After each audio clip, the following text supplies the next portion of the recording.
Mientras la plata se desplomaba 41% en apenas 72 horas, en lo que fue su peor colapso en casi medio siglo, el gobierno de Estados Unidos convocaba silenciosamente una reunión de emergencia sobre minerales críticos, lejos de los titulares y del pánico del mercado.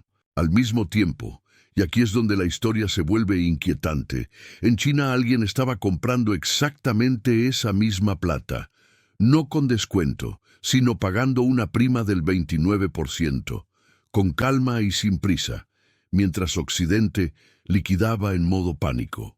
Dos mercados, el mismo metal, precios radicalmente distintos y decisiones opuestas tomadas en el mismo instante. ¿Casualidad o señal? Porque cuando los precios colapsan y el dinero más poderoso del mundo empieza a moverse en dirección contraria al ruido, la pregunta verdaderamente importante ya no es por qué cayó la plata, sino quién sabía lo que venía y por qué estaba acumulando, mientras todos los demás corrían hacia la salida. Para entender de verdad este colapso histórico, no basta con señalar un gráfico en rojo, ni repetir la explicación cómoda de que la plata estaba sobrecomprada. Eso es una simplificación que no hace justicia a la magnitud de lo que ocurrió. Lo que vimos fue la ruptura violenta de un equilibrio frágil que se había construido durante más de un año, alimentado por una combinación explosiva de fundamentos reales, exceso de liquidez y un mercado cada vez más dominado por estructuras automáticas. Antes del crash, la narrativa era clara y poderosa. Inflación persistente, tensiones geopolíticas, pérdida de confianza en las monedas fiduciarias y un sistema financiero global que empezaba a mostrar grietas. En ese contexto, la plata dejó de ser solo un activo defensivo y pasó a convertirse en una apuesta macro. Pero cuando demasiados actores apuestan en la misma dirección, incluso la narrativa correcta puede terminar produciendo un resultado violento. El colapso no fue un accidente. Fue el momento en que una historia sólida se encontró con una estructura de mercado incapaz de absorber el más mínimo cambio de expectativas. Durante 2025 y los primeros compases de 2026, el comportamiento de la plata fue el reflejo de un mundo que estaba cambiando de reglas. Pasar de 30 a $121 en 13 meses, una subida superior al 300%, no fue simplemente un episodio especulativo como tantos otros. Estuvo impulsado por fuerzas profundas, bancos centrales, diversificando reservas fuera del dólar, países acelerando procesos de desdolarización y una demanda industrial creciente que convirtió a la plata en un insumo estratégico no sustituible para sectores clave como energía solar, vehículos eléctricos, semiconductores y telecomunicaciones. Al mismo tiempo, el oro alcanzó máximos históricos cerca de 5.595. Reforzando la percepción de que los metales preciosos estaban entrando en una nueva era. Sin embargo, ese contexto legítimo atrajo algo inevitable: capital especulativo a corto plazo. A medida que el precio subía, el mercado empezó a descontar no solo el presente, sino un futuro perfecto, sin fricciones, sin correcciones y sin sobresaltos. Fue ahí donde la subida dejó de ser saludable y empezó a volverse peligrosa. Ese punto de inflexión se aceleró con la entrada masiva de China, no solo como consumidor físico, sino como motor financiero del movimiento. Inversores minoristas, fondos locales, traders apalancados y sistemas algorítmicos comenzaron a empujar los precios cada noche en los mercados asiáticos, creando una dinámica asimétrica. Mientras Occidente dormía, los precios subían. Cuando despertaba, el movimiento ya había ocurrido. Esto generó una sensación constante de urgencia y persecución del precio. Enero se transformó en uno de los meses más volátiles jamás registrados para los metales preciosos, con la plata subiendo más de 50% en apenas semanas. El mercado dejó de preguntarse si el precio era razonable y empezó a preguntarse si era tarde. En ese punto, los fundamentos seguían existiendo, pero ya no importaban en el corto plazo.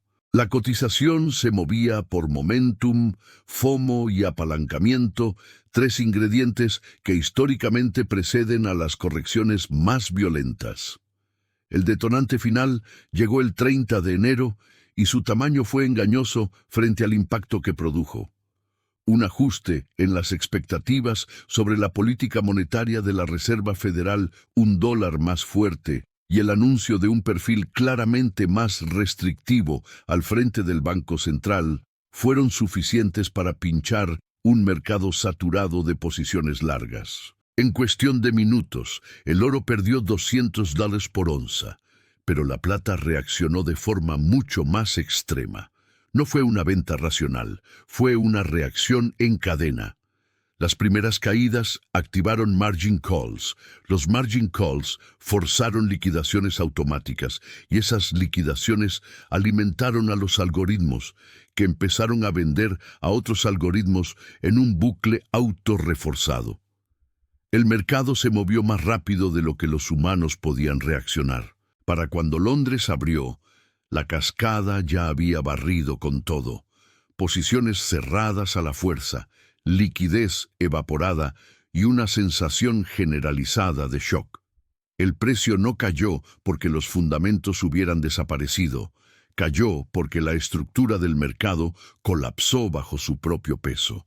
Y esa diferencia es crucial para entender por qué este evento no fue el final de la historia, sino el punto en que la historia cambió de fase. Luego vino el golpe final, el tipo de decisión técnica que rara vez aparece en los titulares, pero que en momentos de tensión extrema actúa como dinamita pura.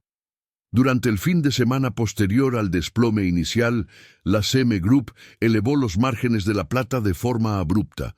Para el público general, esto suena burocrático. Para quien opera futuros, es una sentencia. Subir márgenes en medio de una caída violenta equivale a exigir más capital justo cuando el mercado ya está sangrando. Miles de traders, fondos, mesas propietarias, especuladores altamente apalancados recibieron el mismo mensaje: o depositan más dinero de inmediato o sus posiciones serán cerradas a la fuerza. No hubo debate ni margen de maniobra. El lunes por la mañana, la plata tocó los $70, sellando un colapso del 41% en menos de 72 horas, el peor desde 1980. Pantallas en rojo, llamadas frenéticas, posiciones liquidadas sin piedad. Para la mayoría de los analistas y medios financieros, la historia terminó ahí. Una burbuja explotó. Los excesos fueron castigados y el mercado siguió adelante. Caso cerrado. Pero lo verdaderamente importante empezó justo después, en el momento en que el ruido occidental alcanzaba su punto máximo. Mientras Nueva York y Londres digerían el daño, los datos de Shanghái comenzaron a contar una historia que no encajaba con la narrativa dominante. La plata física en los mercados chinos no solo no colapsó al mismo ritmo, sino que empezó a cotizar con una prima cercana al 29% frente al precio occidental. El mismo metal, la misma onza, dos precios radicalmente distintos coexistiendo al mismo tiempo. En un mercado eficiente, esto no debería durar ni minutos. Sin embargo, ahí estaba. Mientras en Occidente se vendía plata a cualquier precio, en China se pagaba más por ella. Incluso los precios marcados como Limit Down, el peor escenario permitido por regulación, seguían siendo superiores a los precios libres de Nueva York. Eso no es una anomalía menor, es una grieta estructural. Es el mercado físico enviando una señal completamente opuesta al mercado de papel. Este punto es crucial y suele pasarse por alto. No se trata de arbitraje simple ni de una distorsión pasajera. Las primas reflejan escasez real, urgencia por entrega física y desconfianza en la capacidad del mercado occidental para cumplir con la demanda tangible. En otras palabras, mientras el precio del futuro colapsaba por liquidaciones forzadas, el precio del metal que se usa en fábricas, infraestructuras y reservas estratégicas se mantenía firme. Aquí es donde la narrativa se rompe. Si la plata estuviera muerta, si la demanda hubiera desaparecido, si el crash hubiera sido una señal de que el metal ya no importa, esa prima no existiría. Y, sin embargo, estaba ahí, ampliándose, en el peor momento del pánico. Esto sugiere algo incómodo, que el colapso no reflejó una caída en el valor intrínseco de la plata, sino una implosión del vehículo financiero que se usa para negociarla en Occidente. La reacción de las autoridades chinas refuerza aún más esta lectura. En lugar de dejar que el mercado se purgara, intervinieron con contundencia. Contratos congelados, fondos suspendidos por completo, traders bloqueados durante semanas, límites de posición reducidos de forma agresiva.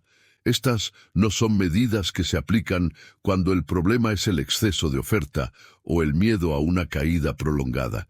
Son medidas diseñadas para contener una demanda desbordada, para evitar que el mercado se sobrecaliente y se vuelva ingobernable. Dicho de otra forma, mientras en Occidente se hablaba de colapso, en China el regulador estaba preocupado por exactamente lo contrario, que la gente siguiera comprando demasiado.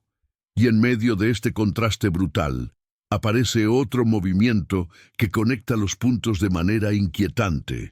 JP Morgan trasladando su mesa de trading de metales preciosos a Singapur.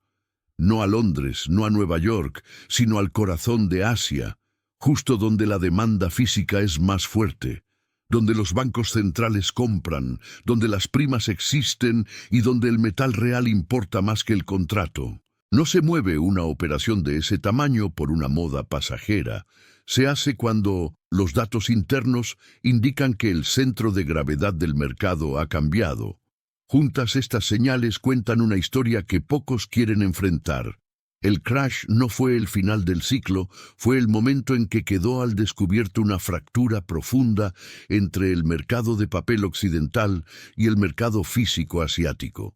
Y una vez que esa fractura se hace visible, ya no puede ignorarse. Y entonces aparece la pieza que conecta absolutamente todo y cambia el marco completo del análisis. Estados Unidos convoca una reunión internacional de alto nivel sobre minerales críticos con delegaciones extranjeras volando a Washington y con la plata explícitamente dentro de la conversación. No ocurre en un vacío ni por casualidad, y mucho menos en la misma ventana temporal de un colapso histórico de precios. Estas reuniones no se convocan por volatilidad de mercado ni por especulación financiera. Se convocan cuando un recurso empieza a percibirse como un riesgo estratégico. En lenguaje gubernamental, fortalecer y diversificar cadenas de suministro significa dependencia peligrosa, cuellos de botella reales y una vulnerabilidad que puede escalar a problema de seguridad nacional. La plata no está en esa mesa por su precio, sino por su función. Es un insumo indispensable para paneles solares, vehículos eléctricos, semiconductores, redes 5G, sistemas de guiado, satélites, radares y armamento avanzado. No hay sustituto funcional a gran escala. Puedes cambiar proveedores, pero no puedes eliminar la plata del sistema tecnológico moderno sin apagar fábricas enteras. Cuando un gobierno empieza a tratar un metal como infraestructura crítica, el precio deja de ser el factor dominante. Aquí es donde entra el dato que desarma por completo la narrativa superficial del crash. En 2025, más del 60% de toda la demanda mundial de plata fue industrial. No inversión, no monedas, no ETFs. Plata que se consume, se integra en productos y desaparece del mercado para siempre. Paneles solares, por ejemplo, no pueden producirse sin pasta de plata. Los vehículos eléctricos utilizan plata en cada punto de contacto eléctrico. Los semiconductores dependen de su conductividad. Los sistemas militares la requieren por fiabilidad extrema. Y mientras esa demanda crece de forma estructural, la oferta no solo no acompaña, sino que lleva años en déficit. El mundo consume más plata de la que produce año tras año, cubriendo la diferencia con inventarios acumulados en décadas anteriores. Ese colchón se está agotando. A diferencia del petróleo o del gas, la plata no puede ramp up su producción rápidamente. La mayoría se extrae como subproducto de minas de cobre, zinc o plomo. Abrir una mina primaria de plata lleva entre 8 y 12 años. Subir el precio hoy no soluciona la escasez mañana. Por eso este no es un problema de cotización, es un problema de tiempo, física y geología. Y aquí llegamos a la conclusión incómoda que muchos evitan. El crash no destruyó el mercado de la plata. Lo que destruyó fue una capa específica del mercado. La especulativa, la apalancada, la que confundió una tendencia estructural con una carrera de corto plazo. Los futuros, los algoritmos y los traders sobreapalancados fueron barridos con violencia. Como ocurre siempre que una narrativa sólida se vuelve demasiado popular, demasiado rápido. Pero al desaparecer ese ruido, quedó expuesto algo mucho más profundo. Una fractura abierta entre el mercado de papel occidental y el mercado físico asiático. Dos mercados que ya no reaccionan igual, que no obedecen las mismas reglas y que, lo más inquietante, ya no tienen el mismo precio. Mientras Occidente liquidaba contratos, Asia acumulaba metal. Mientras los gráficos gritaban colapso, las primas físicas gritaban escasez. Eso no es una corrección normal, es una separación de realidades. Lo que estamos presenciando no es el final de un ciclo, sino el inicio de una reconfiguración del sistema de precios. Durante décadas, el mercado occidental de derivados fue suficiente para marcar el valor global de los metales. Ese modelo funcionaba mientras la entrega física era secundaria y la confianza en el sistema era total. Hoy, esa confianza está siendo cuestionada. Asia y China en particular juega un juego distinto. Prioriza átomos reales, inventarios estratégicos y control de suministro. Occidente, en cambio, sigue tratando recursos críticos como instrumentos financieros. El crash fue el punto de fricción entre ambos enfoques. Eliminó a quienes no entendían la diferencia y dejó una señal clara para quienes saben leerla. El precio que ves en pantalla ya no siempre representa el valor del recurso que mueve la economía real. Y cuando un gobierno convoca una reunión de emergencia para hablar de ese mismo metal, no porque haya caído, sino porque no puede permitirse no tenerlo, queda claro que la historia de la plata ya no se escribe en los gráficos diarios, sino en decisiones estratégicas que se toman muy lejos del ruido del mercado.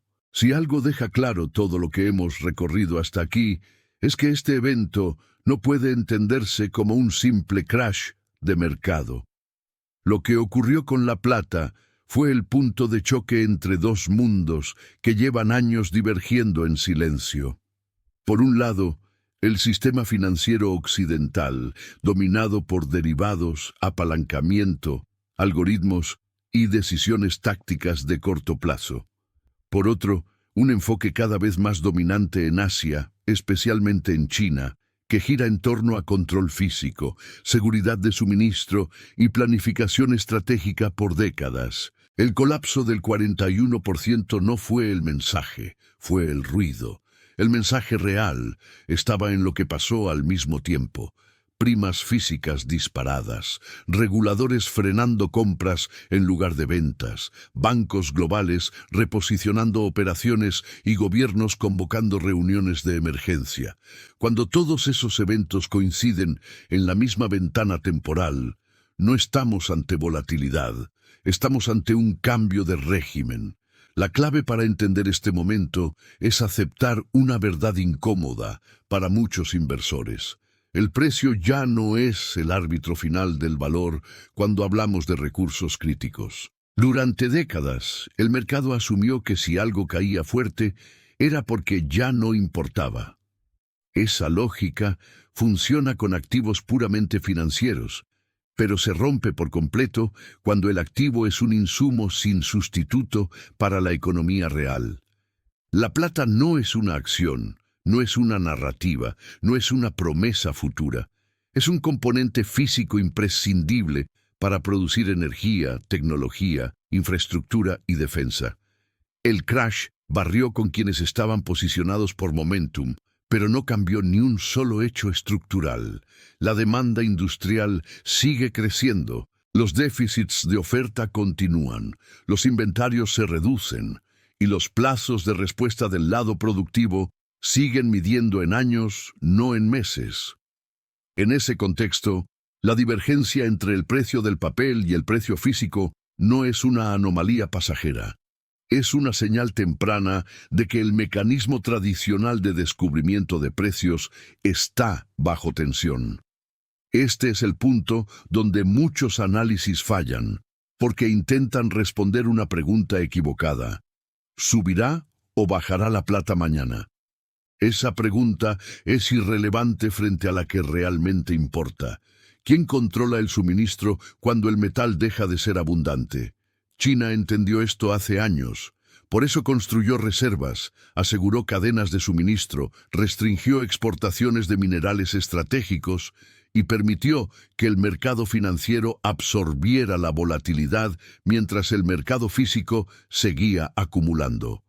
Occidente, en cambio, confió en que los mercados siempre resolverían el problema vía precio. El crash demostró el límite de esa creencia. Cuando el precio cae por liquidaciones forzadas, pero la demanda física no solo no desaparece, sino que paga primas récord, el mercado está diciendo algo muy claro. El problema no es el exceso de metal, es la escasez de entrega confiable. Y cuando JP Morgan, uno de los actores más informados del planeta, decide acercarse físicamente a donde está esa demanda, en lugar de donde está el volumen de contratos, no está haciendo una apuesta especulativa, está leyendo la dirección del sistema. Visto desde esta perspectiva, todo encaja. El colapso, la recuperación rápida desde los mínimos, la intervención china, la reunión de minerales críticos en Washington y la creciente conversación sobre seguridad nacional. No son eventos aislados, son capítulos de la misma historia. Una historia en la que los recursos dejan de ser simplemente commodities y vuelven a ser lo que siempre fueron en los grandes ciclos históricos, pilares de poder. El crash fue doloroso, sí, pero también fue revelador. Eliminó la ilusión de que todos los mercados son iguales y expuso una separación que ya no puede ocultarse. A partir de aquí, cada corrección, cada prima, cada movimiento institucional tendrá un significado distinto, porque cuando el mundo empieza a competir no por precio, sino por acceso, el juego cambia para siempre. Y entender eso, antes de que se refleje plenamente en los gráficos, es la verdadera ventaja. Las grandes caídas de mercado rara vez significan destrucción de valor. Son, casi siempre, mecanismos de transferencia silenciosa de riqueza. Cada desplome redistribuye activos desde manos impacientes hacia actores con información, liquidez y, sobre todo, tiempo. Mientras una parte del mercado reaccionaba con pánico ante titulares, llamadas de margen y velas rojas interminables, otra parte actuaba con una lógica completamente distinta: acumulación estratégica, visión de largo plazo y comprensión del contexto estructural. No estaban comprando un rebote técnico ni apostando a un titular favorable. Estaban asegurando acceso a un recurso que consideran crítico para las próximas décadas. Esta es la diferencia fundamental entre especular y posicionarse. El primero busca sobrevivir al próximo movimiento. El segundo Busca estar del lado correcto del próximo ciclo histórico. Por eso, cuando el ruido se disipa, no queda la pregunta de cuánto cayó el precio, sino quién terminó con más metal real en su balance cuando todo terminó. Ahí es donde aparece la pregunta que incomoda, pero que define este momento. ¿Qué mercado estás observando realmente? Porque no existe una sola plata, sino dos realidades paralelas. La plata de papel, líquida, volátil, dominada por derivados, apalancamiento y decisiones forzadas. Y la plata física, escasa, disputada, estratégica, con primas crecientes y compradores dispuestos a pagar por certeza de entrega. Confundirlas es el error más común y también el más costoso. Este no es un debate académico ni una discusión teórica. Es una diferencia que determina quién pierde poder adquisitivo y quién lo protege cuando los ciclos se quiebran. Por eso la pregunta final no es si la plata murió, sino si estamos presenciando el inicio de algo mucho más profundo. Una competencia global por recursos esenciales, disfrazada de volatilidad de mercado. Déjame tu opinión en los comentarios. ¿Estamos frente a una guerra silenciosa por los insumos del futuro o ante una coincidencia histórica malinterpretada? Y si este análisis te aportó una capa de contexto que no viste en los titulares, dale me gusta a este video, suscríbete al canal y activa la campana de notificaciones. Aquí no seguimos el ruido, desciframos lo que se mueve detrás del telón.